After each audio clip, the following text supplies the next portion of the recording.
ungkapkan syukurku, kau telah ubah hidupku jadi indah. Kini ku hidup hanya untuk menyenangkanmu. Telah ku temukan kasih.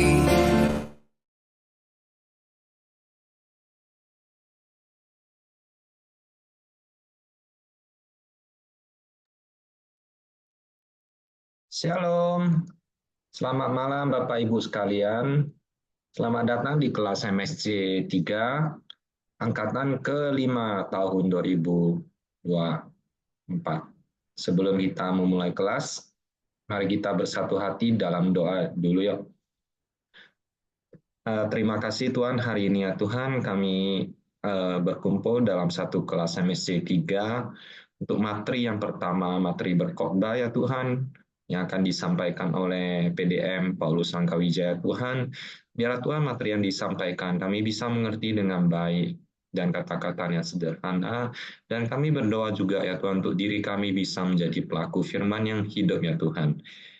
Thank you Tuhan, kami berdoa untuk setiap alat yang menunjang berlangsungnya kelas seperti tab, handphone, laptop, koneksi internet, listrik, lainnya Tuhan, kami minta urapan-Mu ya Tuhan, agar kelas bisa berlangsung dengan baik dan lancar ya Tuhan. Dan kami berdoa untuk setiap teman-teman kami yang mengikuti di kelas masih di luar ya Tuhan, sertai dan lindungi mereka semua ya Tuhan. Thank you Tuhan. Ya Tuhan, kami bisa mengerti apa yang disampaikan malam ini. Kami siap belajar hanya di dalam nama Yesus Kristus. Amin. Perkenalkan Bapak Ibu, nama saya Elvin, selaku PIC kelas MSc 3 malam ini. Hari ini pelayanan saya ditemani oleh Si Hana, dan Bu Hana ada sebagai host ya. Ada Pak David sebagai admin, dan ada Bu Servia juga sebagai admin. Apabila Bapak Ibu ada sesuatu ingin menghubungi kami, boleh menghubungi kami via ruang chat Zoom ini aja, secara private aja.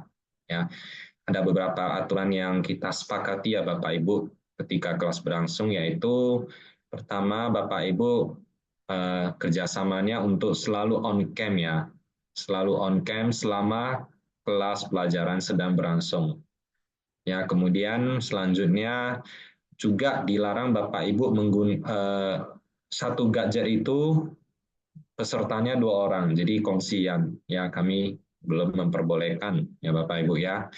Selanjutnya, kami juga melarang Bapak Ibu melakukan kegiatan lain supaya Bapak Ibu juga bisa mengikuti dengan kelas dengan baik, yaitu janganlah melakukan seperti kegiatan seperti makan, chatting, browsing, atau main game, ya karena akan membuyarkan konsentrasi dalam belajar. Ya, dan ini yang penting, kami sangat melarang keras Bapak Ibu yang menyetir mobil atau mengendarai motor sambil mengikuti kelas MSc ini. Apabila dari kami kedapatan Bapak Ibu sedang menyetir atau mengendarai motor, maka mohon maaf, kami akan langsung letakkan Bapak Ibu di waiting room. Ya, sampai Bapak Ibu mengecek kami bahwasannya sudah berhenti, sudah bisa mengikuti, akan kami admit masukkan kembali. Oke, selanjutnya juga Bapak Ibu boleh menyiapkan alat penunjang belajar seperti pulpen, notes, Alkitab, materi MSc boleh disiapkan untuk menunjang supaya pelajaran bisa mengikuti pelajaran dengan baik. Dan untuk juga kelancaran administrasi ya Bapak Ibu, kamera tetap harus di-on-kan sepanjang kelas. Walaupun Bapak Ibu ingin meninggalkan ruang chat Zoom ini sebentar, misalnya ada keperluan mendesak, ingin ke toilet misalnya, boleh chat ke kami aja secara private, ya ke salah satu dari kami secara private aja, dan boleh kami izinkan meninggalkan ruang Zoom ini dengan catatan kamera tetap dihidupkan. Oke, ya. Sebelum kita memulai ke video pengajaran, saya ingin mengajak Bapak Ibu untuk mengucapkan moto MSC Regional Sumatera, yaitu dengan tangan di kepal saya harus berkualitas. Semua udah ngerti ya karena udah lulus MSC 1 dan 2. Oke, semua tangan di kepal. Oke, ayo yuk tangan di kepal, tangan di kepal. Dalam hitungan ketiga ya Bapak Ibu ya. 1, 2, 3, saya harus berkualitas. Oke, malam ini kita akan belajar materi berkhotbah yang akan dibawakan oleh PDM Paulus Angkawijaya. Beliau adalah Wakil Kepala Departemen Edukasi di Sinode. Saya persilakan Bu Hana untuk memutar video pengajarannya.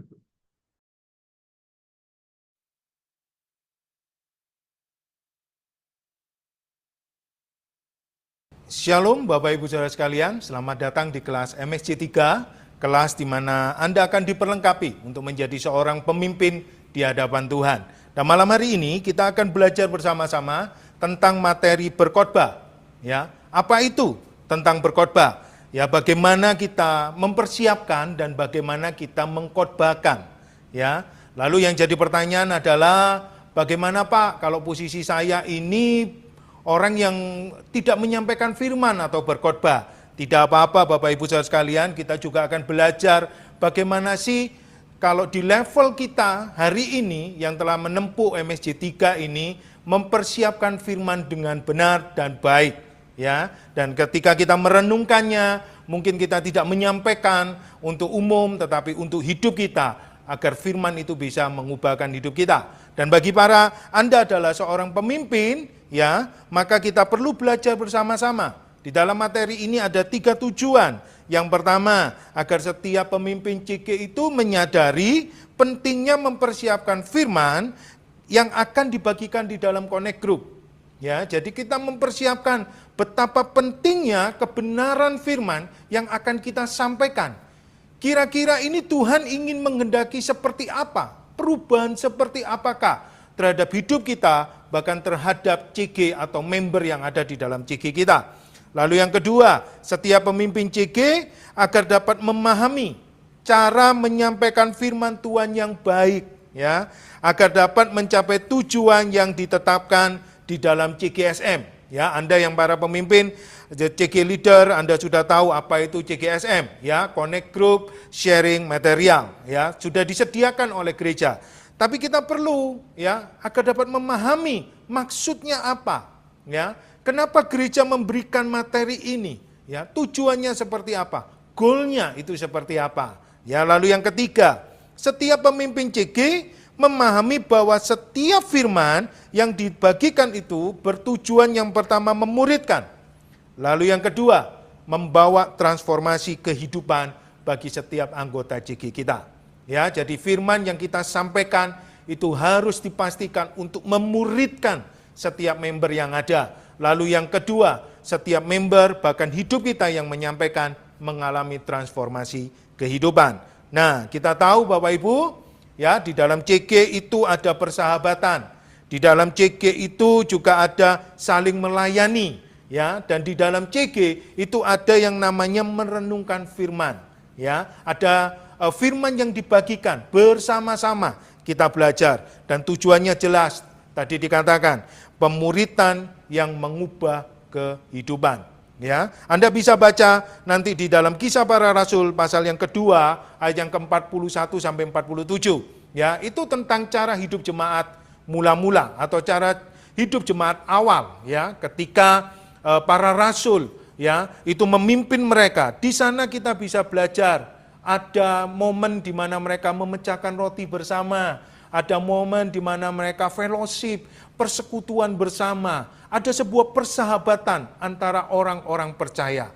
Tetapi di situ juga ada, mereka bukan cuma fellowship, tetapi mereka berlomba-lomba melayani satu dengan yang lainnya. Dan di sana jelas dikatakan, para rasul itu menyampaikan kebenaran firman Tuhan. Ya, mereka menyampaikan isi hati Tuhan. Dan di sanalah terjadi yang namanya transformasi kehidupan orang-orang percaya. Oleh karena itu, kita penting untuk setiap pemimpin mengetahui betapa pentingnya kita menyampaikan kebenaran firman Tuhan dengan tepat sesuai yang Tuhan kehendaki.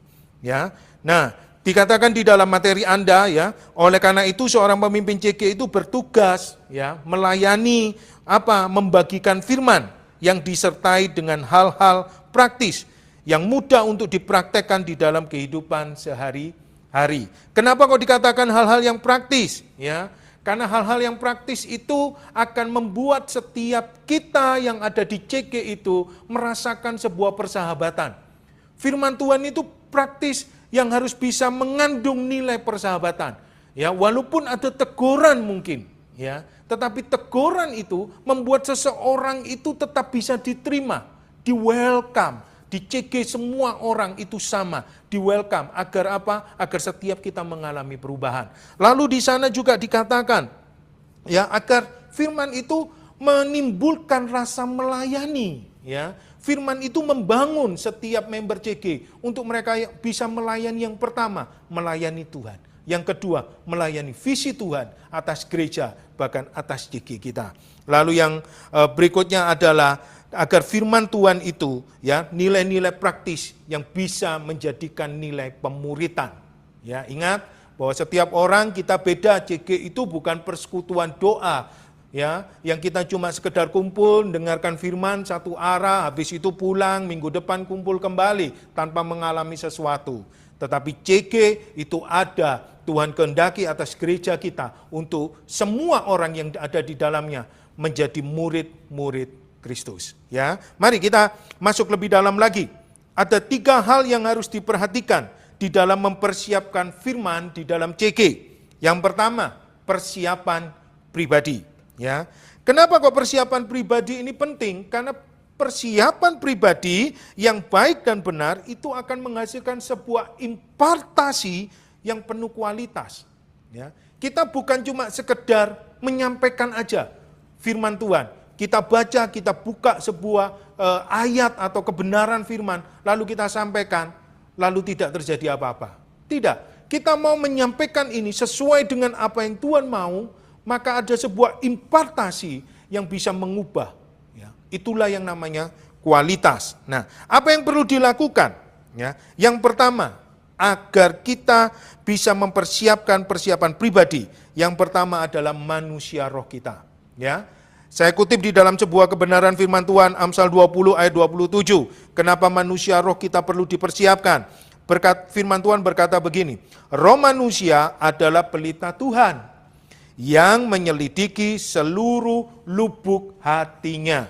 Ya, jadi roh manusia ini penting ya, untuk apa? Dipersiapkan agar kita tahu bagaimana Tuhan itu akan menerangi setiap kehidupan kita. Ya, dikatakan bangunlah manusia roh Anda dengan disiplin berdoa, berbahasa roh dan merenungkan firman Tuhan setiap waktu. Ketika manusia roh kita bertumbuh, maka kita akan ada sebuah pelita atau terang Kristus yang nyata, sehingga firman yang kita sampaikan itu bisa mengubah ya, atau firman yang kita sampaikan itu bisa diterima oleh member-member CG, sehingga mereka bisa merasakan Kristus, mereka mengenal pribadi Tuhan Yesus, dan mereka juga mengalami pertumbuhan. Ya, yang kedua, ya, apa yang perlu dipersiapkan selain manusia roh kita? Jagalah hidup kita. Ya, kenapa kok kita harus menjaga hidup kita? Karena hidup kita ini akan menjadi saluran yang bersih, ya, ketika kita menyampaikan firman Tuhan, sehingga apa? Kebenaran firman Tuhan itu bisa sampai kepada setiap member kita. Ya, Ibrani 13 ayat yang ke-7, saya kutip begini, ingatlah akan pemimpin-pemimpin kamu yang telah menyampaikan firman Allah kepadamu. Perhatikanlah akhir hidup mereka dan contohlah iman mereka. Ya, firman Tuhan mengatakan begini, ingatlah akan pemimpin-pemimpin kamu, pemimpin-pemimpin yang menyampaikan firman. Ya, lalu dikatakan di situ, perhatikanlah akhir hidup mereka dan contohlah iman mereka. Kenapa kita penting menjaga hidup kita? Karena hidup kita itu adalah sebuah keteladanan. Ya, firman yang kita sampaikan itu jangan sampai menjadi kayak sebuah peribahasa tong kosong nyaring bunyinya. Ya, tidak ada keteladanan. Seseorang yang menyampaikan firman maka orang itu yang dilihat bukan firman yang disampaikan pertama kali, tetapi apa? Kehidupan. Ya, makanya Ibrani tadi mengatakan, ya, orang yang menyampaikan firman itu, mereka juga menjadi orang yang sampai di akhir hidup mereka mempertahankan iman mereka, hidup mereka mengalami perubahan, hidup mereka serupa dengan Kristus. Ya, makanya kita perlu menjaga hati kita, ya, ketika kita menyampaikan firman. Lalu yang berikutnya, ya, persiapan apa yang perlu kita persiapkan? Yang pasti adalah persiapan hati kita, ya. Ini berbicara tentang motivasi kita yang harus murni, ya. Bapak Ibu, kalau Anda mendapat sebuah kepercayaan, ya, untuk Anda bisa menyampaikan firman, tolong, ya, bahwa setiap firman yang kita sampaikan itu jangan sampai ada motivasi kepentingan pribadi kita, ya. Mungkin kita ingin menegur orang, ya. Kita nggak suka mungkin, kita mau menyindir mungkin, ya, setiap member yang ada di dalam CG kita. Mungkin kita melihat member kita ini, aduh ini sudah diberitahu berkali-kali, susah banget berubahnya. Lalu kita mulai, ya, membuat sebuah khotbah, ya, yang ambil dari ayat itu, khusus untuk apa? Moga-moga, ya, orang ini ditegur Tuhan, orang ini bisa berubah. Tidak, ya. Firman Tuhan adalah tetap firman Tuhan. Ya, firman Tuhan izinkan Tuhan yang mengubah, bukan hidup kita. Makanya kita perlu yang namanya motivasi. Amsal 4 ayat 23 berkata begini, jagalah hatimu di dalam segala kewaspadaan, karena dari situlah terpancar kehidupan. Ya, makanya kita perlu jaga hati. Ya, kalau motivasi kita salah, maka yang keluar adalah sesuatu yang salah, kehidupan yang bukan baik tetapi bisa merusak, ya, merusak hubungan di dalam CG antar member, antar kita yang menyampaikan. Tetapi kalau hati kita benar, motivasi kita benar, yaitu menyampaikan apa yang Tuhan inginkan, maka akan menghasilkan kehidupan. Ya, percayalah, lambat laun firman itu sendiri yang akan mengubahkan setiap member kita. Tugas kita adalah menyampaikan dengan hati yang murni, dengan motivasi yang benar di hadapan Tuhan. Lalu yang kedua, ya, tadi kita sudah pelajari, ya, kita perlu yang namanya persiapan. Lalu yang kedua, materi khotbah. Di buku Anda ada. Yang kedua, materi khotbah. Materi khotbah ini ada dua sumber, ya. Wow, gereja kita ini gereja yang memperlengkapi, ya. Jadi jangan khawatir para pemimpin-pemimpin, ya. Tidak perlu Anda susah payah sebetulnya. Ya, karena gereja kita itu yang pertama adalah sudah menyediakan materi CGSM. Ya, nah yang pertama adalah membagikan materi khotbah CGSM. Ya, tadi dikatakan connect group, sharing material. Ya, di sana setiap bulan ada 2 materi CGSM. Kalau di dalam 1 bulan, ya itu ada 4 minggu, maka 2 minggu itu Anda sudah, ya, diberikan kemudahan untuk Anda bisa mempelajari. Ya, Anda bisa mempersiapkan materi CGSM, lalu Anda bisa sampaikan di tengah-tengah member CG Anda. Ya, nah, lalu dikatakan dan sisanya, ya, minggu yang berikutnya, ya, itu Anda perlu untuk apa? Mempersiapkan khotbah. Tetapi khotbah ini tetap harus sesuai dengan tema bulanan yang ada di gereja. Ya, kalau kita di gereja Surabaya Barat, GMS Surabaya Barat, maka ada tema yang sudah disediakan, ya, yang tiap minggu itu sudah ada. Paling mudah adalah lihatlah tema itu di dalam materi CGSM. Ya, kalau itu Anda ada di gereja lokal gitu, ya, dimanapun Anda berada, ya, Anda juga bisa melihat tema-tema yang sudah ditentukan oleh gembala-gembala di sana. Di sanalah Anda mulai merenungkan, ya, Anda mulai berdoa, ya, minta hikmat Tuhan, ya, agar Anda mendapatkan kebenaran firman Tuhan yang untuk Anda renungkan, Anda persiapkan, lalu Anda bisa bagikan di CG, ya, agar tetap sama sesuai dengan tema yang sudah ditetapkan. Nah, kita akan lihat dulu, ya, sebelum kita akan lanjut di poin yang B, gitu, ya. Nah, di buku Anda ada panduan praktis mengenai membagikan firman sesuai CGSM, ya.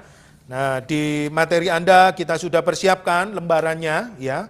Di sana ada ya apa yang perlu kita persiapkan gitu ya. Yang pertama pasti bacalah materi CGSM itu ya minimal 1 minggu sebelum Anda menyampaikan.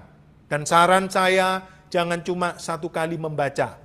Ya, bacalah 2 kali minimal ya, atau kalau bisa lebih baca terus ya, agar kita itu bisa memahami ya, agar kita itu bisa mengerti ya. Firman Tuhan katakan renungkanlah firman Tuhan ini siang dan malam. Siang dan malam itu bukan cuma bicara waktu, tetapi berbicara tentang sebuah rutinitas kita untuk kita bisa memahami, mengucapkan terus firman itu, diingat-ingat terus. Agar apa? Agar kita bisa menangkap maksud Tuhan itu seperti apa. Ya, saran saya jangan cuma 1 kali ya, atau mepet. Ya, hari Selasa, baru Selasa pagi kita baca materi CGSM, malam kita sampaikan. Maka percayalah, ya, kita tidak akan bisa menangkap maksud Tuhan secara utuh 100%. Ya, materi ini ada untuk mengingatkan setiap kita agar kita bisa mempersiapkan dengan baik. Lalu yang kedua, berdoalah untuk target yang ditetapkan dalam CGSM. Ya, jadi kita perlu berdoa. Iya, materi sudah ada, persiapan sudah ada. Kita doakan. Targetnya apa? Tujuannya apa? Dan ketika kita berdoa, kita ini lagi mempersiapkan tanah hati member kita itu menjadi tanah yang subur. Sehingga apa? Sehingga ketika kita menyampaikan, benih itu tepat di tanah yang subur. Ya, maka Tuhan akan menyiraminya dan Tuhan akan memberikan pertumbuhan. Ya, makanya kita perlu untuk mendoakan. Ya, setiap tujuan itu dibaca. Kalau Anda sudah menangkap itu, doakan, bawa di dalam doa. Ya, lalu yang berikutnya, baca dan renungkan ayat-ayat firman Tuhan itu, ya, yang ada di dalam panduan itu, agar kita ini tidak salah. Ya, agar kita ini bisa menangkap maksudnya. Ya, nanti kita akan belajar bagaimana caranya mempersiapkan. Ya, di sana nanti saya akan menyampaikan cara yang paling praktis untuk kita bisa mempersiapkan firman itu dengan baik. Ya, lalu dikatakan temukan kebenaran firman-Nya. Ya, dicatat. Ya, di sana diulangi lagi. Sebetulnya CGSM itu sudah ada poin-poinnya. Ya, kalau saya membiasakan setiap poin itu saya baca lagi, ya seperti di materi ini, ya saya baca lagi, lalu saya kasih tanda. Kira-kira titik poin di mana yang Tuhan ingin tekankan untuk saya menyampaikannya di sana. Ya, jadi itu perlu dibaca terus, berulang-ulang. Ya, bacalah poin-poin itu, bagaimana langkah-langkah praktis yang harus diambil supaya kita dapat sampai pada tujuan CGSM hari itu. Ya, nah, lalu bagikan dengan bahasa yang mudah untuk diterima oleh member CG. Ya, Bapak Ibu, ya enggak perlu kita cari bahasa-bahasa yang lain. Kalau firman Tuhan ini saya sarankan enggak perlulah, ya nanti ada firmannya, lalu kita search, kita cari bahasa aslinya, bahasa Ibraninya, lalu kita bahas di situ. Tidak perlu Bapak Ibu, ya cukup kita merenungkan itu, cari bahasa yang mudah dimengerti. Ya, karena setiap member kita itu punya pemahaman yang berbeda-beda. Lalu dikatakan pikirkan dan renungkan hal-hal apa yang menjadi bahan diskusi. Nah, ini penting. Makanya tadi saya katakan, CG itu bukan persekutuan doa, 1 arah. Tetapi CG itu 2 arah. Karena kita mau sama-sama bertumbuh, ya, sama-sama dibangkitkan, sama-sama saling membangun satu dengan yang lainnya. Makanya para CGL penting sekali ketika Anda menyiapkan materi untuk Anda menyampaikan kebenaran firman Tuhan atau membagikan kebenaran firman Tuhan, Anda harus juga mempersiapkan kira-kira apa yang bisa didiskusikan. Ya, mungkin Anda bisa melontarkan sebuah pertanyaan, lalu semuanya mulai, ayo kasih pendapat. Kira-kira Anda mendapatkan apa? Maka setiap member itu ketika mereka mulai berkata-kata atau menceritakan atau sharing, saya percaya setiap sharing itu akan membangun satu dengan yang lainnya.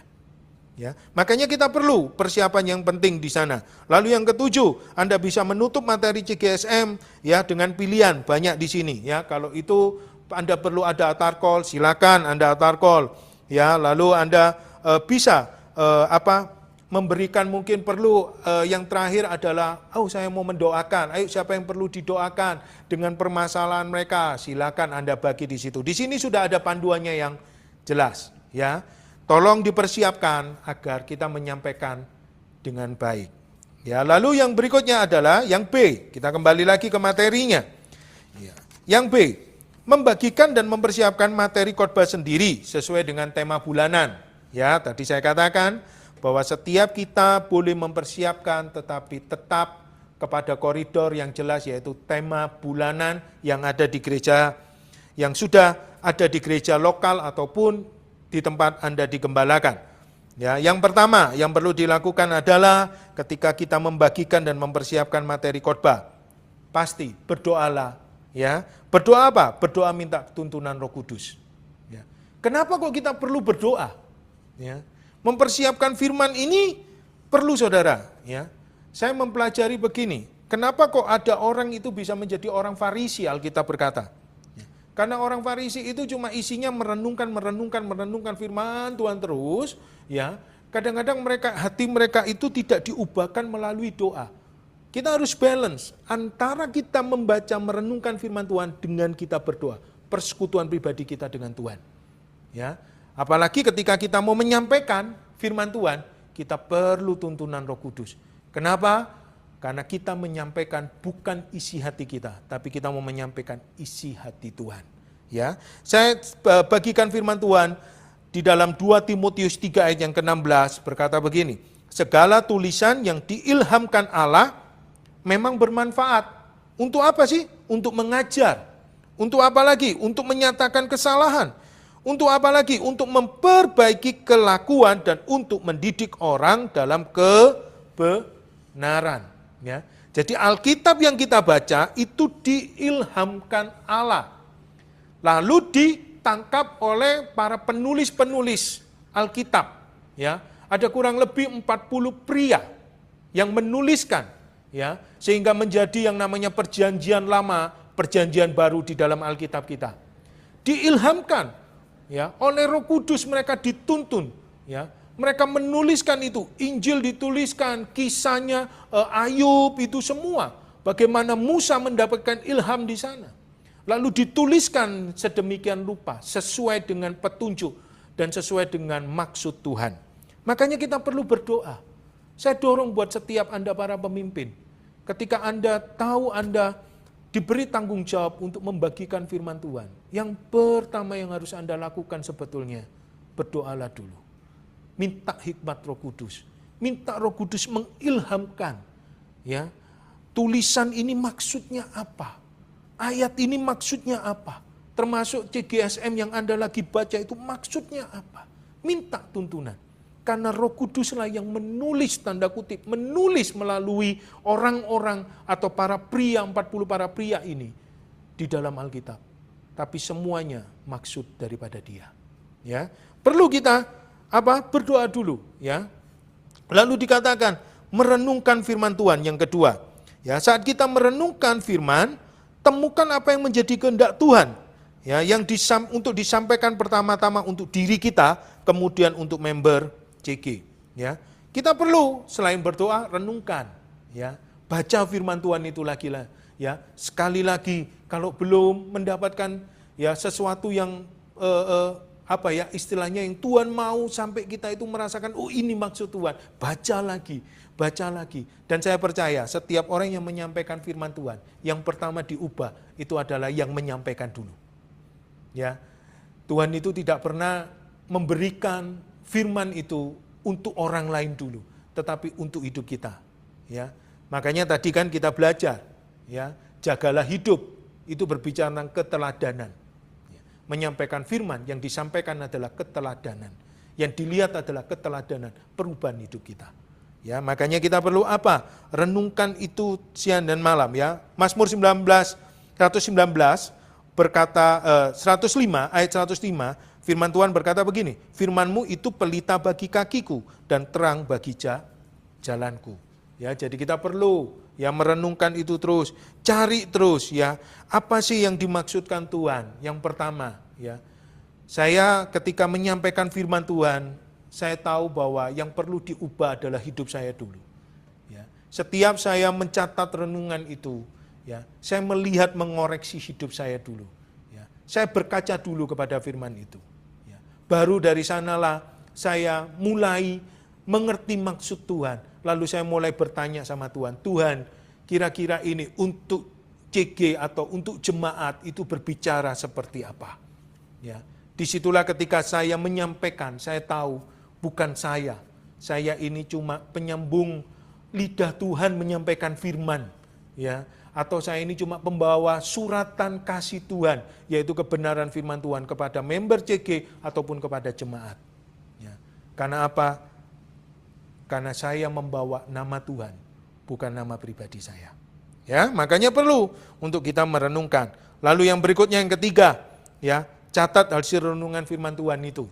Ya, yang pertama, apa yang kita dapat dari renungan firman Tuhan itu? Ya, nanti kita akan belajar tentang sebuah kisah.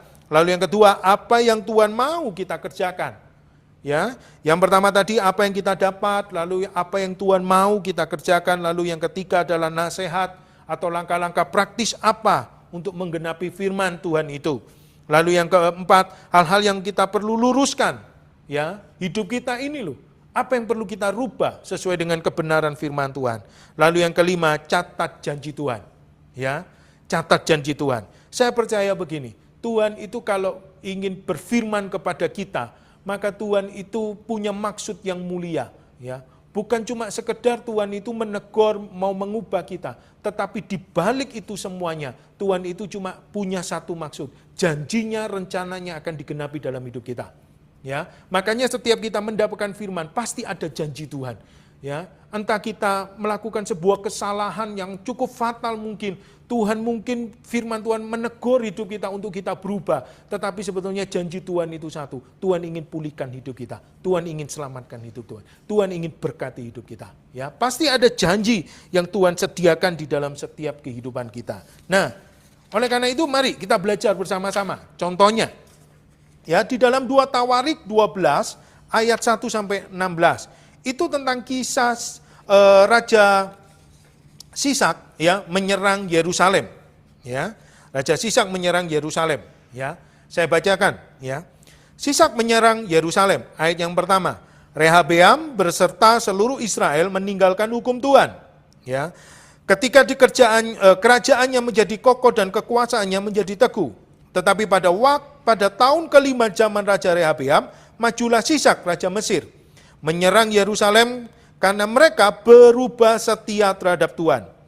Ayat yang ketiga, dengan 1.200 kereta dan 60.000 orang berkuda, sedang rakyat yang mengikutinya dari Mesir, yaitu orang Libya, orang Suki, dan orang Ethiopia, tidak terhitung banyaknya. Ia merebut kota-kota benteng yang di Yehuda, bahkan mendekati Yerusalem. Nabi Semaya datang kepada Rehabeam dan pemimpin-pemimpin Yehuda yang berkumpul di Yerusalem, berhubung dengan ancaman Sisak dan berkata kepada mereka, beginilah firman Tuhan, kamu telah meninggalkan aku, oleh sebab itu aku pun meninggalkan kamu juga dalam kuasa Sisak. Lalu ayat yang ke-6, maka pemimpin-pemimpin Israel dan raja merendahkan diri dan berkata, Tuhanlah yang benar. Ketika Tuhan melihat bahwa mereka merendahkan diri, datanglah firman Tuhan kepada Semaya, bunyinya, mereka telah merendahkan diri, oleh sebab itu aku tidak akan memusnahkan mereka. Aku segera akan meluputkan mereka dan kehangatan murkaku tidak akan dicurahkan atas Yerusalem dengan perantaraan Sisak. Ayat yang ke-8, tetapi mereka akan menjadi hamba-hambanya, supaya mereka tahu membedakan antara mengabdi kepadaku dan mengabdi kepada kerajaan-kerajaan duniawi. Maka majulah Sisak Raja Mesir itu menyerang Yerusalem, ia merampas barang-barang perbendaharaan rumah Tuhan dan barang-barang perbendaharaan rumah raja. Semuanya dirampas, ia merampas juga perisai-perisai emas yang dibuat Salomo. Sebagai gantinya Raja Rehabeam membuat perisai-perisai tembaga yang dipercayakannya kepada pemimpin-pemimpin bentara yang menjaga pintu istana raja. Ayat yang ke-11, setiap kali raja masuk ke rumah Tuhan, bentara-bentara datang membawa masuk perisai-perisai itu, dan mereka pula yang mengembalikannya ke kamar jaga para bentara. Oleh sebab raja merendahkan diri, surutlah murka Tuhan daripadanya, sehingga ia tidak dimusnahkannya sama sekali. Lagi pula masih terdapat hal-hal yang baik dari Yehuda. Raja Rehabeam menunjukkan dirinya kuat dalam pemerintahnya di Yerusalem. Rehabeam berumur 41 tahun pada waktu ia menjadi raja, dan 17 tahun lamanya ia memerintah di Yerusalem, kota yang dipilih Tuhan dari antara segala suku Israel untuk membuat namanya tinggal di sana. Nama ibunya ialah Naamah, seorang perempuan Amon. Perhatikan ayat ke-14, ia berbuat yang jahat karena ia tidak tekun mencari Tuhan. Bukankah riwayat Rehabeam dari awal sampai akhir semuanya tertulis dalam riwayat Semaya, nabi itu, dan Ido, penglihat itu, yang juga memuat daftar silsilah antara Rehabeam dan Yerobeam. Terus menerus ada perang. Kemudian Rehabeam mendapat berhentian bersama dengan nenek moyangnya dan ia dikuburkan di kota Daud. Maka Abia anaknya menjadi raja menggantikan dia. Ya, dari kebenaran firman ini kita mau mencari maksud Tuhan itu apa. Kita mau belajar hari ini, ya. Bapak Ibu, ketika saya merenungkan firman ini, membaca firman ini, maka saya mencoba mencari sih kenapa, ya, raja ini bisa seperti ini. Ya, saya baca di pasal sebelumnya.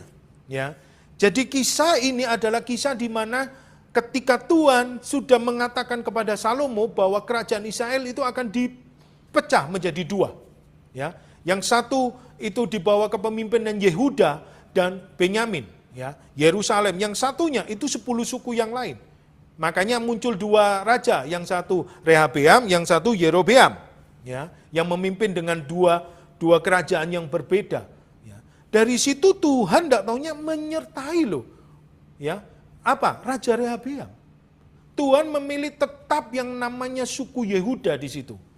Kerajaan Yerusalem dibuat kuat sedemikian rupa walaupun cuma 2 suku, tapi mereka punya kekuatan yang luar biasa karena Tuhan memberkati. Sampailah di pasal ini, ya. Makanya ayat yang pertama ini dikatakan ketika Rehabeam beserta seluruh Israel meninggalkan hukum Tuhan, ketika kerajaannya menjadi kokoh dan kekuasaannya menjadi teguh. Di tengah-tengah, ya, Tuhan punya rencana, Tuhan memberkati. Enggak taunya Rehabeam bersama dengan rakyatnya meninggalkan hukum Tuhan. Diberkati sedemikian rupa. Kerajaannya kokoh, bahkan tidak ada walaupun cuma 2 suku. Semuanya kalau mau mendekati ya 2 suku ini, bangsa ini, mereka takut. Ya, takutnya bukan karena kekuatan mereka, tapi takut karena ada Allah yang hidup. Ya, sampai apa? Sampai akhirnya di kisah ini Sisak raja Mesir itu menyerang. Kenapa? Simple. Ya, karena mereka meninggalkan hukum Allah. Nah, dari pasal ini kita belajar tadi dari poin-poinnya. Ya, kita tadi sudah sampai. Dari pasal ini kita belajar tentang Rehabeam yang meninggalkan hukum Tuhan dan mulai kompromi saat dia di dalam masa kejayaannya. Ya, jadi intinya adalah ya bahwa Rehabeam menjadi kaya, menjadi jaya, tapi dia kompromi dengan yang namanya dosa sehingga dia meninggalkan Tuhan. Ya, lalu dikatakan di poin yang B, beberapa poin yang dapat kita pelajari dari kisah Rehabeam. Pertama, waktu kita dibawa Tuhan tinggi, kita itu seharusnya tetap rendah hati dan berserah kepada Allah. Ya, Rehabeam kebalikannya, semakin dibawa tinggi sama Tuhan, semakin dia sombong, semakin dia merasa bahwa aku sudah cukup kuat, aku enggak butuh lagi Tuhan. Ya, padahal dia lupa yang memberkati, yang menjadikannya kokoh itu adalah Tuhan, Allah Israel yang menyertai. Lalu yang kedua, ya, kita dapat poin juga orang yang merendahkan hati dan tidak memberontak atau melawan untuk melepas diri lepas dari perintah Allah akan menemukan Allah yang penuh kasih karunia. Ya. Sebetulnya kalau kita belajar dari kisah ini di pasal-pasal sebelumnya, kita bisa tahu kenapa Tuhan itu masih tetap menaruh ya kasih karunia-Nya, karena yang diingat adalah Daud. Ya, Daud itu adalah orang yang berkenan, ya, dan Tuhan sudah berjanji kepada Daud, keturunanmu tetap ya akan menjadi raja diberkati sedemikian rupa. Walaupun Salomo gagal, tapi Tuhan tahu bahwa rencananya tidak boleh gagal. Janjinya terhadap Daud tidak boleh gagal. Makanya ada kasih karunia kepada apa? Rehabeam, ya. Tetapi apa? Rehabeam beda, memberontak. Andai kata dia tidak memberontak, dia tetap rendah hati, maka kerajaan Yerusalem itu tetap menjadi kuat dan tetap menjadi kokoh sampai terus keturunan berikutnya.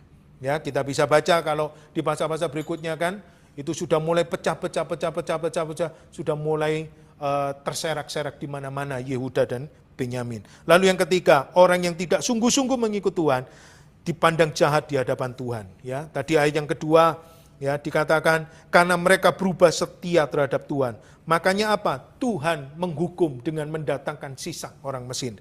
Lalu dikatakan ayat yang ke-8, tetapi mereka akan menjadi hamba.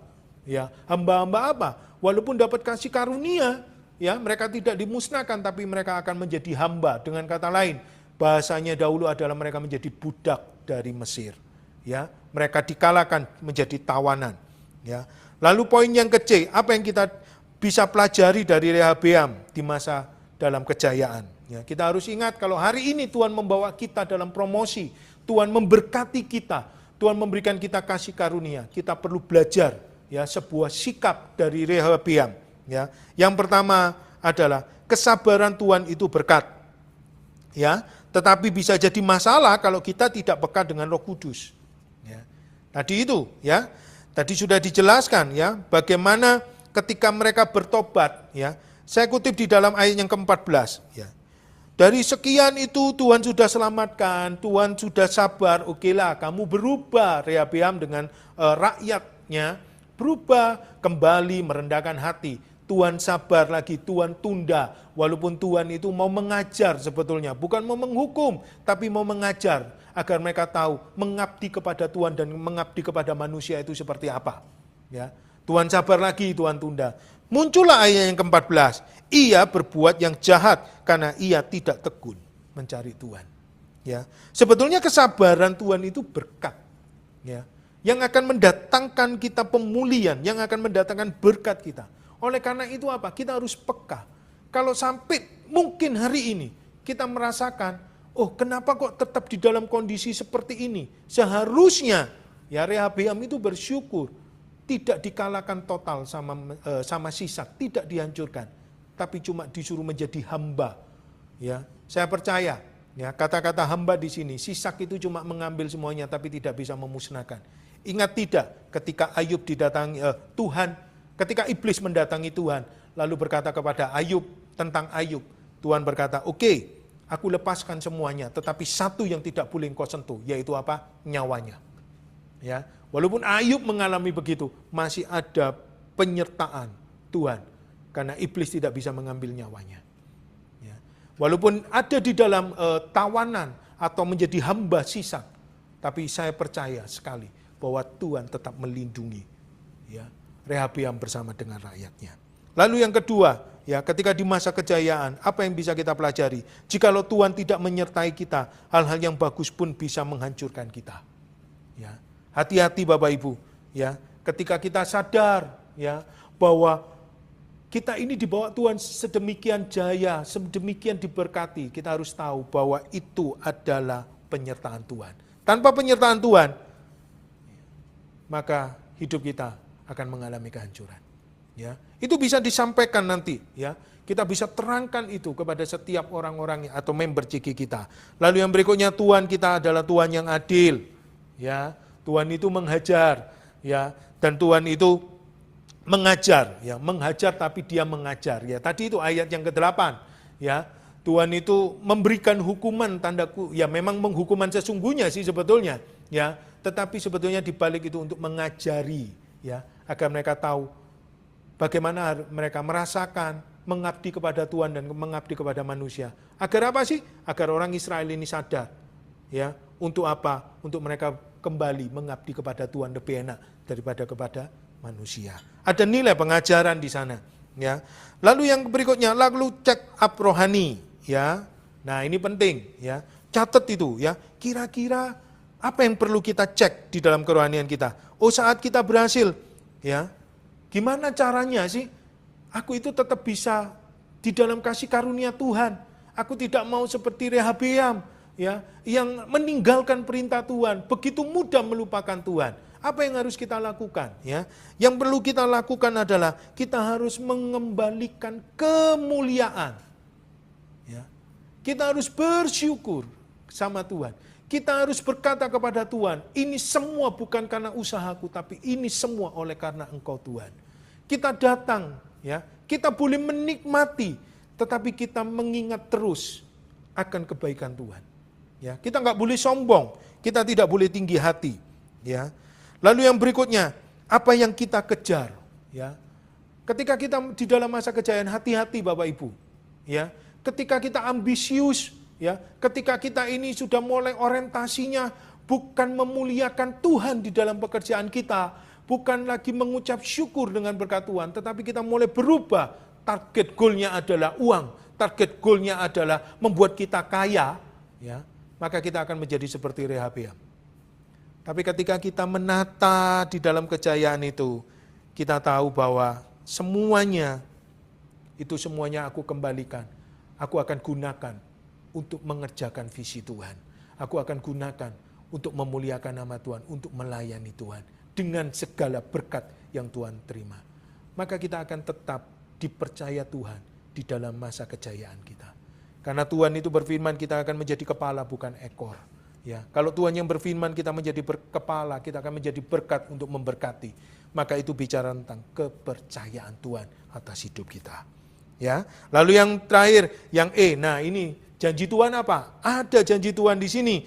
Ya, janji Tuhan bagi orang yang merendahkan diri, ia akan ditinggikan. Orang yang mengejar perkenanan Tuhan akan dipercaya hal-hal yang lebih besar. Ya, tetap rendah hati, maka Tuhan akan tinggikan kita. Ya, lalu tetap di dalam perkenanan Tuhan. Dengan cara apa? Mengembalikan semuanya. Ya, kita sadar bahwa ini semua bukan oleh karena kita, tetapi oleh karena kasih karunia Tuhan. Maka kita akan mendapatkan perkenanan. Dan di dalam perkenanan akan ada penyediaan. Kenapa? Karena kita bisa dipercaya. Semakin kita diberkati, Tuhan tahu berkat itu untuk orang lain, untuk pekerjaannya. Maka semakin itu juga Tuhan akan berkati hidup kita. Ya, dari poin ini ya kita bisa catat itu, kita bisa tahu nilainya, kita bisa sampaikan kepada member kita agar apa? Agar setiap kita menjaga hidup kita. Ya, ketika Tuhan sudah berkati kita, seharusnya kita lebih lagi sungguh-sungguh sama Tuhan. Ya, oke, tadi kita sudah masuk ya bagaimana kita mempersiapkan materi khotbah. Nah, sekarang bagaimana kita membagikan firman-Nya sekarang? Ya, tadi kita sudah belajar ya mempersiapkan. Ya, lalu kita masuk di poin yang ketiga, bagaimana kita membagikan firman-Nya. Ya, ada hal yang praktis, yang simpel aja yang perlu kita perhatikan. Ya, ketika kita dipercaya menyampaikan firman, ya, hal yang pertama adalah kata-kata yang diucapkan harus jelas. Ya, Bapak Ibu, kita perlu belajar di sini. Ya, gaya bahasa yang baik dan mudah dimengerti, penggunaan kata-kata yang baik. Digunakan ya, kita hindari kalau kita mau ya bahasa-bahasa apa ya, bahasa-bahasa yang banyak berguraunya ya, atau bahasa-bahasa gaul yang terlalu itu kita coba hindari. Karena apa? Karena di dalam CG itu kan multi orang gitu kan, ada yang dari mungkin kota ini, kota itu, kitanya semuanya jadi satu. Ya, di sana kan tidak semuanya, contoh ini di Surabaya semuanya orang Surabaya. Ya, pasti ada yang dari luar kota, luar pulau di sini. Kita pakai gaya bahasa yang baik gitu ya. Dan itu harus jelas. Ya. Jadi kalau menyampaikan jangan bahasa Surabayanya gremeng ya. Begitu ya. Jangan Bapak Ibu ya, kita harus siapkan ini ya. Bahasa ditata, pelan-pelan, enggak apa-apa. Belum terbiasa. Justru kalau belum terbiasa, ucapkan, sampaikan itu perlahan-lahan agar orang itu bisa mengerti ya apa yang kita ucapkan, apa yang kita katakan. Lalu usahakan saat menyampaikan firman jangan membaca catatan khotbah terus ya. Ingat Bapak Ibu, kita bukan lagi pengumuman ya. Jadi baca begini ya. Bagaimana ya kalau hari ini kan saya menyampaikan ini ya, Anda bisa membayangkan kalau dari awal tadi saya ngambil kertas saya lalu saya baca begini ya. Maka fokus orang itu akan bingung loh, ini lagi ngomong sama siapa gitu ya, ini siapa, orang kan melihat kita ya, aduh kok kayak gini ya, kurang nyaman, kurang enak, tetapi belajar ya, makanya apa, dikatakan yang ketiga, belajarlah untuk gestur mimik wajah yang jelas, usahakan itu ada tatapan mata, eye contact ya, nggak apa-apa ya. Kalau kita masih belajar, makanya tadi saya katakan, baca berkali-kali sampai kita itu bisa mengingat. Minimal itu ada beberapa hal yang sudah ada di dalam pikiran kita, lalu ketika kita nyampaikan, sesekali aja, poin-poin pentingnya aja yang perlu kita tahu, kita bisa menjelaskan. Makanya kita perlu persiapan, tidak boleh mepet, ya. Kita harus persiapan bukan cuma satu kali, kalau bisa berkali-kali kita persiapkan. Kita mau memberi yang terbaik, ya. Gestur dan mimiknya, ya. Ya, usahakan jangan flat, Bapak Ibu ya. Ya, kalau ini bicara firman yang betul-betul contoh ini ya, firmannya mungkin ada sesuatu yang ringan, jangan dibuat tegang, ya. Atau kita mau bicara yang serius itu, jangan terus mimik wajah kita itu tidak kelihatan seriusnya, ya. Atau mungkin itu ada sedikit lah ya gurauan seperti itu, ya kita itu datar begini. Maka orang yang datang, ya, mereka itu akan bosan mendengarkan, ya. Lalu minggu depan datang lagi, aduh yang nyampaikan begini, lalu mereka lama-lama mulai cari kesibukan, ya. Firman-Nya luar biasa, firman-Nya itu iya dan amin pasti mengubah, tapi kita perlu mempersiapkan dengan baik. Lalu yang berhitungan, perhatikan durasi waktu. Ya, Bapak Ibu, ya kan di sana ada, ya. Buatlah kalau menyampaikan firman, ya jangan terlalu panjang juga, ya. Kenapa? Karena kan kita perlu diskusi di situ, perlu yang namanya sharing satu dengan yang lainnya. Semakin panjang, ingat CG juga bukan Bible study, ya. Pelajaran untuk firman Tuhan, membedah firman, bukan. CG itu adalah untuk sharing, ya, untuk membangun satu dengan yang lainnya. Beda ya, kalau khotbah aja ada batasan waktunya, ya. Kita diberikan waktu, jangan sampai apa, terlalu panjang, orang nggak bisa nangkep semuanya nanti, ya. Terlalu banyak itu terlalu berat, ya. Nah, ini perlu diperhatikan ya, bagaimana kita membagikan firman. Oke, yang terakhir. Ya, yang terakhir, etikanya. Nah, kenapa kok kita perlu diatur dengan sebuah frame yang jelas, yaitu etika. Ya. Agar apa Bapak Ibu? Agar ketika firman itu disampaikan, itu justru mengandung sebuah persahabatan dan bisa memulihkan. Dan bisa mengalami transformasi kehidupan, bahkan memuridkan. Makanya kita perlu etika. Ya. Etika yang pertama adalah motivasi. Tadi sudah dikatakan, kalau menyampaikan firman, jangan menyindir, jangan menghakimi. Ya, walaupun itu firman-Nya betul-betul kita menyampaikan, ya mungkin ada orang yang memang betul-betul persis seperti apa yang kita sudah siapkan. Please tolong, kita harus mengatur kata-kata kita dengan baik. Ya, walaupun motivasi kita itu bukan menyindir, itu pun loh kita harus atur dengan baik. Apalagi kalau kita mau menyampaikan dengan tujuan menyindir. Jangan, ya, karena ingat, ya, penyampaian firman itu agar setiap orang mengalami transformasi kehidupan. Jangan sampai mereka kecewa, ya, apalagi kalau ada kepentingan yang lain, ya. Tolong, ya, dijaga baik-baik, ya. Saya tahu, ya, saya juga belajar, gitu ya. Mungkin kita mengalami masalah, mungkin kita ini mengalami kekurangan, maaf, ya. Saya harus terbuka di sini, ya. Kita tidak boleh kalau kita mengalami kekurangan, contoh dalam hal finansial, gitu ya. Tolong jangan ambil firman Tuhan, lalu kita dengan wajah mimik yang sedih, gitu ya. Lalu kita ceritakan begitu, lalu kita menarik ibah belas kasihan orang untuk membantu kita. Ya, ingat, ya, setiap orang yang menyampaikan firman ada kuasanya. Saya percaya ketika kita menyampaikan isi hati Tuhan, Tuhan akan lihat hidup kita. Tuhan akan berkati hidup kita, ya. Jadi jangan ya Bapak Ibu ya, kita itu menyampaikan dengan motivasi pribadi kita. Terus jangan menceritakan masalah member CG secara terus terang, ya, sebagai contoh ilustrasi khotbah tanpa persetujuan orang yang bersangkutan. Ya, izin dulu kalau mau jadikan ilustrasi. Kalau orangnya tidak berkenan jangan, ya.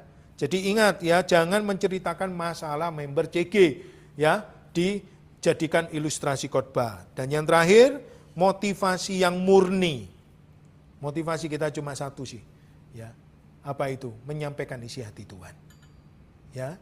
Mari Bapak Ibu, ya, saudara sekalian, Anda yang hari ini dipercaya untuk Anda menyampaikan kebenaran firman Tuhan atau berkhotbah di CG, ya. Mari, ya, kita mau persiapkan dengan baik dan benar di hadapan Tuhan. Ingat, kita butuh pertolongan Roh Kudus. Berdoa, persiapkan, renungkan dengan baik, ya baca berkali-kali agar kita itu bisa mendapatkan maksud Tuhan. Lalu kita mulai ya mempersiapkan hati kita, ya lihat hidup kita, hati kita, kira-kira ada motivasi. Kalau memang muncul ada motivasi, lebih baik kita jangan menyampaikan firman, ya kita break dulu, berikan kepada pemimpin kita di atas kita, ya sampai betul-betul hati dan motivasi kita. Tujuan kita menyampaikan firman, satu, tetap terjadinya transformasi kehidupan di CG dan terjadinya pemuritan, sehingga semua orang yang ada di dalam CG member kita menjadi murid Kristus. Ya, mari kita berdoa untuk kebenaran firman Tuhan, untuk materi ini dan kebenaran firman Tuhan yang kita sudah dengarkan. Bapa, terima kasih Tuhan, buat kesempatan ini kami bisa belajar Tuhan tentang materi berkhotbah, dan hari ini kami tahu kami harus mempersiapkan setiap renungan itu dengan baik. Entah itu persiapan hati kami Tuhan, persiapan materi yang ada, persiapan hidup kami Tuhan. Ajari setiap kami Tuhan, ketika kami merendahkan hati, Engkau memberikan hikmat bagi setiap kami Tuhan. Berkati setiap peserta Tuhan dari kelas MSC ini, biarkan materi ini memperlengkapi dan mengingatkan Tuhan. Dan ketika mereka dipakai, dipercaya untuk berkhotbah, membagikan firman Tuhan kepada CG yang ada, yang mereka dipercayakan di dalam hidup mereka Tuhan. Benar-benar firman yang daripada Engkau yang akan mengubahkan, membangun setiap connect group yang mereka pimpin Tuhan. Terpujilah nama-Mu Tuhan. Terima kasih Bapa. Di dalam nama Tuhan Yesus Kristus kami sudah berucap syukur. Amin. Tuhan Yesus memberkati.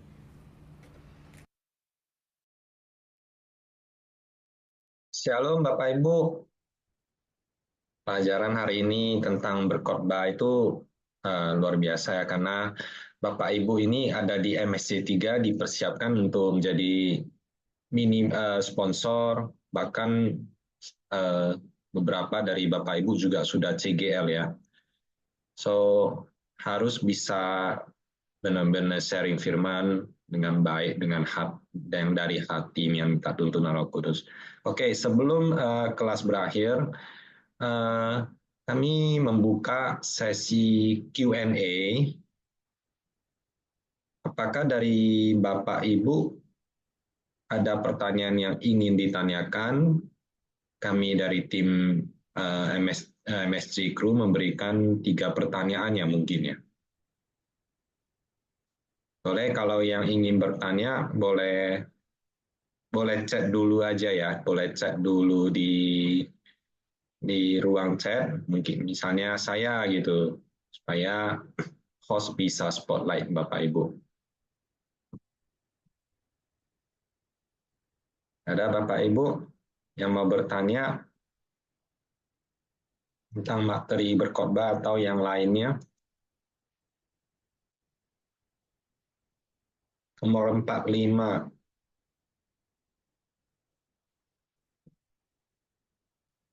Nomor 45, Bu Ana.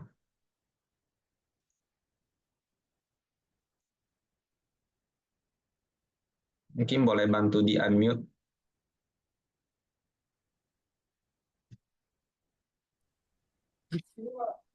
Shalom. Shalom Bu Dina. Iya, saya mau bertanya tadi dikatakan untuk materinya itu sudah dipersiapkan ya. Kita tinggal menyajikannya aja untuk di dua minggu CG itu. Iya benar Bu. Jadi di aplikasi GMS kita di bagian CG Apps itu sudah ada CGSM. Kalau nggak salah posisinya di sebelah kanan bawah. Di menunya CG Apps. Jadi kita masuk CG Apps, nanti di posisi kanan bawah ada yang namanya CGSM.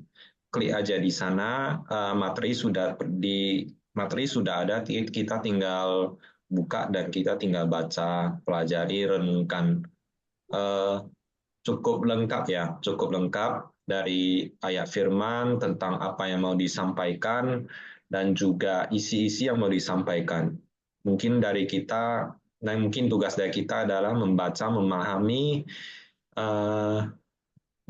dibuat mengerti untuk diri kita, kemudian kita membagikan di CG. Lebih baik, ya boleh ikutin yang di CGSN, juga boleh dengan versi kita sendiri. Yang penting intinya ya sama lah ya. Seperti itu Bu Dina. Apakah cukup menjawab Bu? Thank you.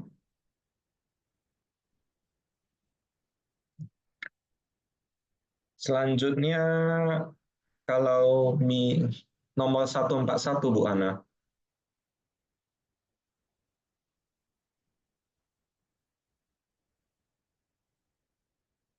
Boleh, silakan Bu, Bu Saida. Kalau misalnya, uh, saya mau bertanya, ketika kita berkhotbah, uh, kita sharingkan firman Tuhan, boleh nggak saat itu juga kita menyampaikan, ditambah dengan kesaksian yang pernah kita alami gitu, Pak? Boleh banget, Bu. Jadi firman itu kemudian akan dibungkus dengan kesaksian, maka firman itu pasti menjadi hidup. Karena salah satu esensi di CG adalah ketika kita di ibadah raya, kita mendengarkan firman, ya firmannya ya ini. Tapi kan terkadang kita mendengar, ya kadang pendeta, pastor juga memberi kesaksian. Tapi kesaksian di CG itu biasa lebih hidup. Kenapa lebih? Karena dekat. Ada hubungan emosional juga antara member dengan member, CGA dengan member, sponsor dengan member, dan sebaliknya. Jadi apapun yang mereka kesaksian akan terasa sangat nyata di hidup kita. Ya, misalnya saya dengan Bu Saida satu CG, apa yang kesaksian Ibu itu akan sangat nyata di hidup kita, hidup saya. Kenapa? Karena saya mengenal Ibu.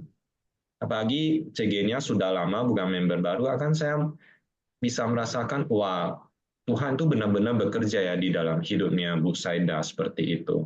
Jadi kesaksian untuk membungkus firman itu sangat penting, Bu. Thank you. Cukup menjawab, Bu ya. Kemudian nomor 136, kalau misalnya ditunjuk bawa sharing tapi tidak diberikan materinya. Sekali lagi di aplikasi GMS, itu di CG Apps, di bagian CG Apps sebelah kanan itu ada CGSM. Ya, jadi kita boleh mengambil dari sana. Dan yang kedua, kalau tidak mau diambil dari CGSM, boleh Bapak Ibu yang ditunjuk itu komunikasi dengan CGL-nya atau coach-nya. Kalau di posisi CGL, kalau di posisi sponsor mungkin boleh berkomunikasi dengan CGL-nya. Juga mungkin ketika didoakan, saya ingin membawa topik tentang keluarga misalnya. Ya, komunikasi dengan CGL-nya, saya rindu membawa topik tentang keluarga, tentang hubungan suami istri atau hubungan ibu dan anak contohnya. Ya, jadi kalau CGL-nya ACC, bahkan mungkin terkadang CGL juga bisa memberikan masukan kepada Bapak Ibu ya. So, yang pertama ada CGSM, yang kedua boleh siapkan sendiri, didoakan topiknya, kemudian juga minta izin ke pemimpin Bapak Ibu ya, ke CGL atau ke CGL, kalau CGL ke coach tidak perlu. Tapi kalau sponsor minta izinlah ke CGL-nya. Sharing, ibaratnya sharing, saya rindu Mbak ini, itu yang saya doakan seperti itu. Ya. Oke. 119, salam selamat malam, izin untuk bertanya apakah jika berkhotbah di CG sambil sharing dengan nomor 119 boleh bantu di spotlight ya? Saya kurang mengerti pertanyaannya. Halo, selamat malam. Jadi langsung aja Bu, pertanyaannya apa? Oh iya, tadi saya bertanya jika berkhotbah di CG, apakah itu sambil kita men-sharingkan itu dengan anggota CG yang lainnya? Sambil sharing dengan anggota CG lainnya maksudnya, kita berkhotbah di CG yang berkhotbah untuk umum ya? Maksudnya untuk semua ya? Maksudnya sharing dengan anggota CG Iya, maksudnya? benar, seperti itu, seperti itu. Jadi sambil kita berkhotbah, lalu setelah itu ada sharing dari teman-teman untuk Oh, bercerita atau seperti oh iya iya iya. tadi sih kayak similar sama pertanyaan sebelumnya sih Oh iya iya. sebenarnya. Mungkin ini sangat bagus dipertegas itu esensi dari CG-nya. Sebaiknya dua arah. Karena satu arah kita sudah dapatkan di hari Minggu ya di ibadah raya, eh, pastor memberikan impartasi firman, kita menerimanya. Kalau kita ada bertanya kan kita tidak bisa bertanya ya. Tapi justru di CG, ketika misalnya CGL Ibu menyampaikan firman berkhotbah, setelah itu kan makanya kenapa di CG firman disampaikan itu disarankan pendek 15 sampai 20 menit maksimal supaya ada waktu untuk sharing. Bukan sengaja dipendek tapi esensinya supaya ada waktu untuk sharing. Setiap CG itu, setiap teman-teman CG itu ada waktu, oh saya relate banget dengan topik ini ya kemarin saya mempraktekkan ini wah dapat berkata seperti ini. Jadi ada yang memberi kesaksian yang relate dengan topik atau ada yang memberi kesaksian tentang apa yang kebaikan Tuhan dia dalam minggu ini yang dia dapat. Jadi ada waktu seperti ini. Jadi dengan komunikasi dua arah itu hubungan akan pasti terbangun. Itu esensi dari Connect Group-nya. Connect Group ya kita. Baik, terima kasih Ko Elbi. Thank you, Bu. Salah satu apabila ada salah satu member kesulitan tindakan kita bagaimana?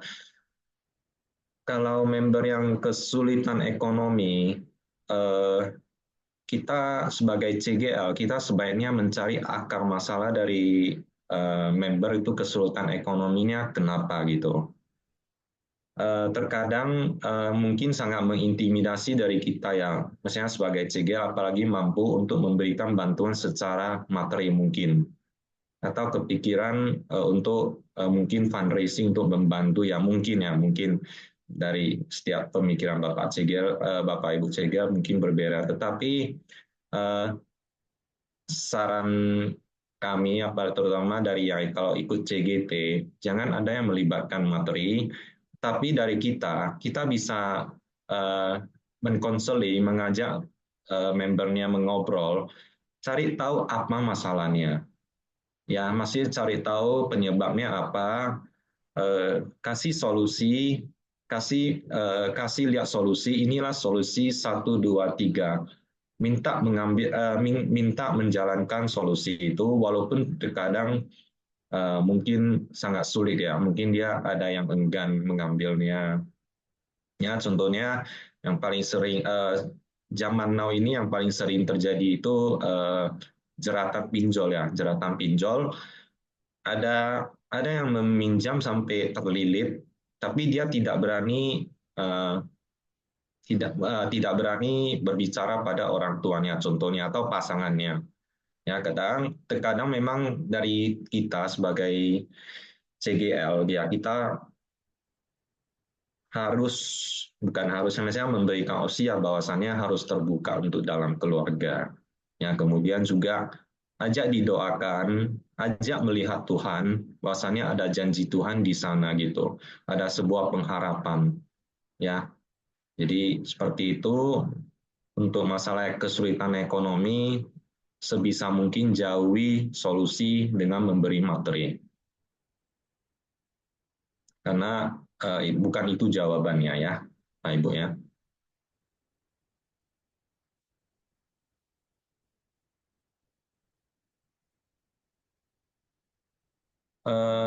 Nomor 23. Kemudian nomor 23 itu Aventina. Boleh dibantu Bu Hana?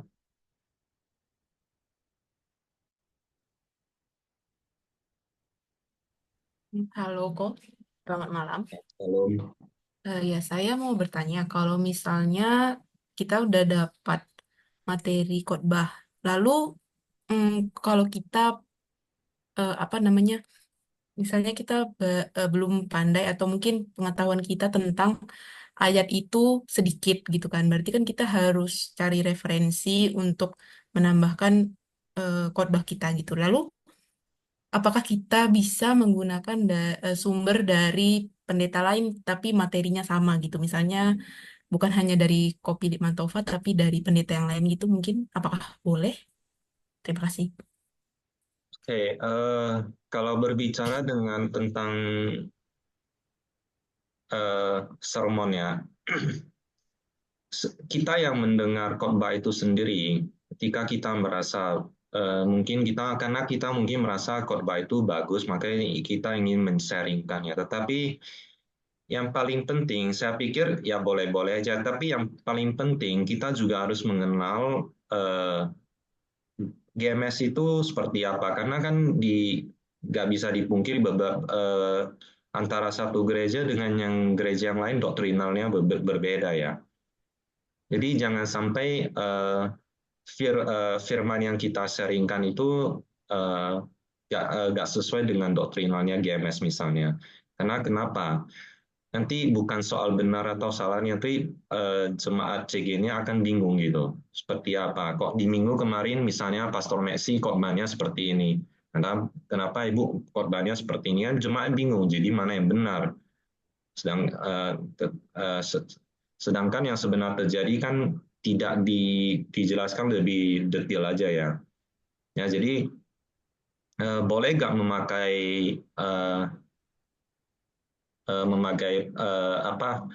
khotbah yang dipakai oleh pendeta lain yang di luar GMS ya boleh aja, boleh aja. Ya, tetapi kita sendiri yang kalau misalnya ibu sudah cegel ya ibu lah yang mensortir gitu. Apakah sesuai dengan nilainya sesuai nggak sesuai dengan kebenaran firman nggak, itu ibu juga harus benar-benar ya kayak jadi kan ada bilang pengetahuannya Alkitab tentang masih kurang ya. Maksudnya ya dari kita sebagai CGL juga atau sponsor ya kita harus biasakan diri kita untuk banyak membaca firman saat teduh setiap hari apalagi karena kita otomatis kan menjadi teladan ya bagi member-member simpatisan. Ya, jadi kita harus banyak membaca, pengetahuan kita juga harus ditumbuhkan, dinaikkan gitu. Ya, sehingga tapi kalau menurut saya sih secara pribadi ya menurut saya secara pribadi eh, dari kita GMS saja khotbah-khotbah dari pastor-pastor GMS saja sudah sangat bagus sih menurut saya pribadi. Ya, ya itu kalau khotbah dari mereka yang sudah ditayangkan di YouTube, tapi nilainya sudah sama ya, dan semua pastinya sesuai dengan kebenaran firman. Ya, ya penting kali kita untuk sendiri mengerti firman sehingga kita menerima itu kita tahu, oh ini udah sesuai dengan firman, ini bukan seperti itu. Intinya itu. Ya, thank you. Nah, ini ada banyak yang bertanya, CG banyak yang bertanya ya. Ini ada yang banyak yang bertanya, bukan satu aja. CGSM itu kita ambil dari mana? Jadi CGSM itu kalau Bapak buka aplikasi buka apps-nya GMS. Ya, di bagian depan itu kan ada apps ya. Ada apps. Ya, tekan aja apps. Nah, di apps itu ada juga CG apps. Ada CG apps. CG apps itu masuk aja. Di sebelah kanan itu ada CGSM. Kanan bawah.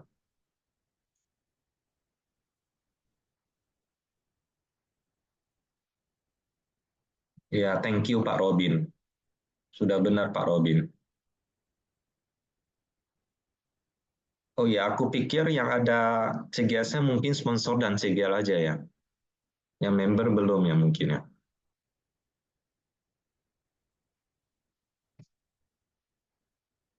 Oke, yang rindu dapat menu CGSM nanti tolong habis ini kontak CGL ya. Saya ingin jadi sponsor ya.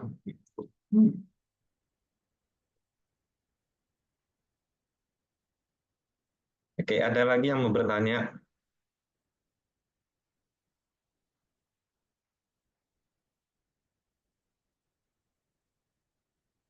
Ada lagi Bapak Ibu yang mau bertanya?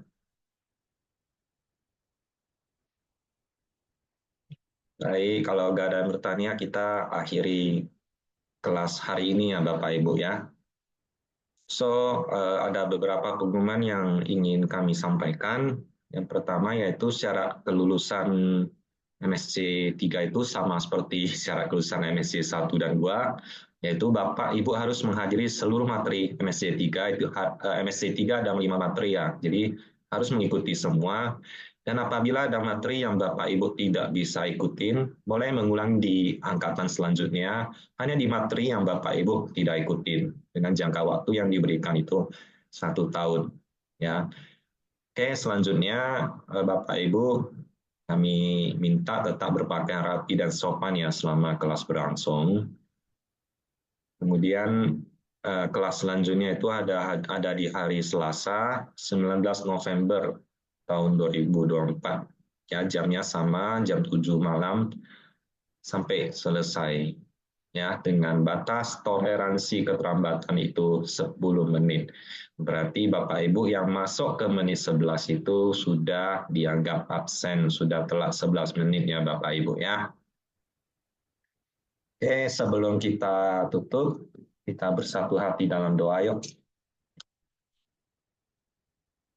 Tuhan, terima kasih hari ini kami telah menyelesaikan materi berkhotbah. Kami rindu ya Tuhan, menjadi pribadi yang bertumbuh dalam CG-nya GMS ya Tuhan. Mungkin jadi sponsor sampai menjadi CGL. Yang kami rindukan ya Tuhan, ingin membagikan firman-Mu, kata-kata-Mu ya Tuhan. Biar Tuhan kami selalu bertumbuh, berakar dalam diri-Mu ya Tuhan. Biar Tuhan kami selalu semakin hari semakin rindu ya Tuhan mengerti isi hati-Mu. Dan biar Tuhan kami bisa konsisten selalu membaca firman-Mu, Alkitab, berdoa, berkomunikasi dengan-Mu ya Tuhan, sehingga kami ya Tuhan bisa menyampaikan materi-materi. Kami rindu memberkati teman-teman kami dengan firman-Mu yang bisa kami sampaikan ya Tuhan. Thank you Tuhan, penyertamu hari ini ya Tuhan. Kami senang satu hari lagi bisa mengerti firman-Mu ya Tuhan. Thank you Tuhan, kuatkan kami menjadi pelaku firman-Mu yang hidup ya Tuhan. Dan kami berdoa untuk setiap teman kami yang mungkin akan pulang ya Tuhan. Sertailah mereka dalam perjalanan ya Tuhan. Dan kami bersyukur kelas hari ini berlangsung dengan baik. Thank you Tuhan. Mari kita angkat kedua tangan kita untuk menerima doa berkat. Tuhan memberkati dan Tuhan melindungi.